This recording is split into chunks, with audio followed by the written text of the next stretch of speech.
Alexei Navalny has been a brave leader who stood up against corruption and autocracy, and he stood up for the truth. If he is in fact dead, we know that Putin is responsible.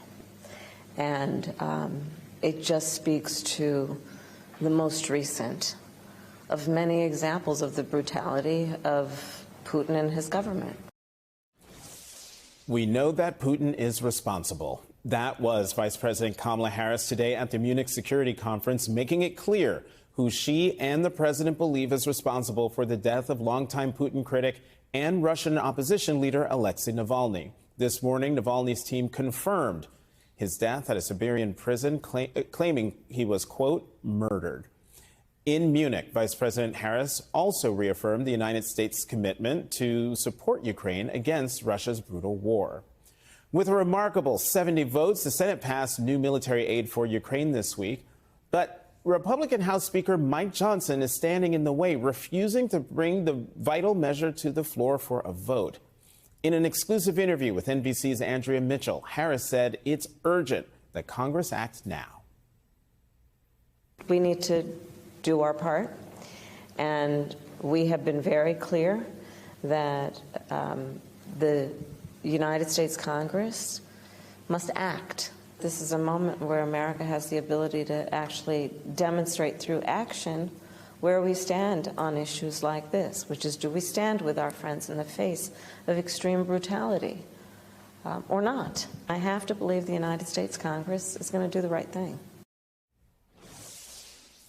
Joining me now, Democratic Congressman Robert Garcia of California, member of the House Oversight Committee and the Homeland Security Committee. Congressman Garcia, welcome back to the Saturday show. A bipartisan group of 8 House lawmakers have unveiled a $66.3 billion proposal to fund aid for Ukraine, Israel, and Taiwan.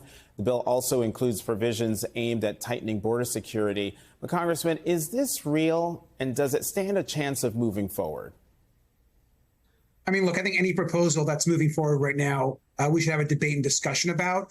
But what really needs to happen is this Senate national security bill that got through the Senate, that is now on Mike Johnson's desk, needs to be brought to the floor of the U.S. House. What is happening right now in Ukraine is critical to democracy. There are serious national security implications here back home. And this idea that Mike Johnson is bending the knee to Vladimir Putin, that all of these Republicans are choosing now to turn their back on democracy and our allies, is completely shameful. Ukraine is at a moment where they need our support and help. This is about more than just Ukraine. It's about democracy, about Eastern Europe, about the advancement of freedom, and it directly impacts us here back home. And so the Senate package deserves a vote in the U.S. House, and that's where our focus should be. Well, you know, the Speaker, the Speaker is now demanding a meeting with President Biden to discuss border security and foreign aid.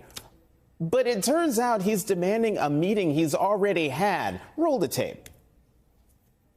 A month. I've been asking to sit down with the president to talk about the border and talk about national security, and that meeting has not been granted.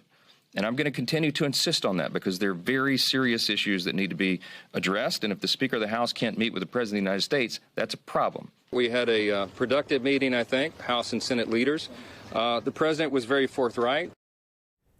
That where it says now and then was literally a month ago. So does the Speaker know what he's doing? Is this just another naked and lame attempt to place the blame on President Biden?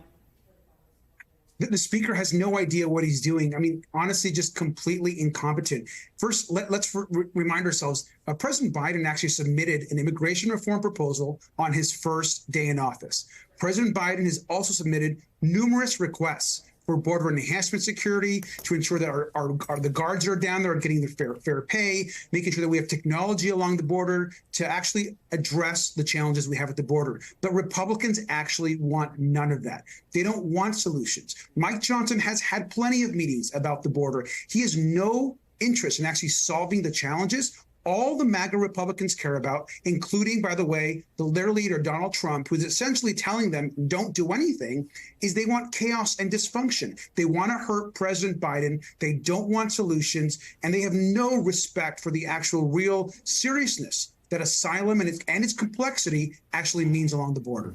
Let me get you on one more thing, Congressman. On Friday, the Trump-appointed special counsel investigating the Biden family indicted his own informant, Alexander Smirnov, on 2 felony counts for lying to the FBI. This is the guy who claimed that a Ukrainian company paid President Biden and his son $5 million in bribes. And now, poof. Your reaction to this news? I mean, let's remember this was the original Rudy Giuliani conspiracy theory, the one that he was out there selling to everybody. I mean, this is such a joke. This impeachment scam is a complete joke. Jim Comer, who's leading our oversight committee, keeps bringing up these witnesses and these informants who essentially end up being either liars or indicted, or in one case, a Chinese spy. I mean, they keep searching and searching for something that does not exist. There is zero evidence linking the president to any sort of business dealings with Hunter Biden. This latest, case and the FBI getting involved in essentially indicting this possible witness and whistleblower is just another example of all of the attacks that really go nowhere. So James Comer should be embarrassed. He should be ashamed. Our oversight committee has actual real oversight work to do, but this impeachment should be over and they should close this horrific case immediately.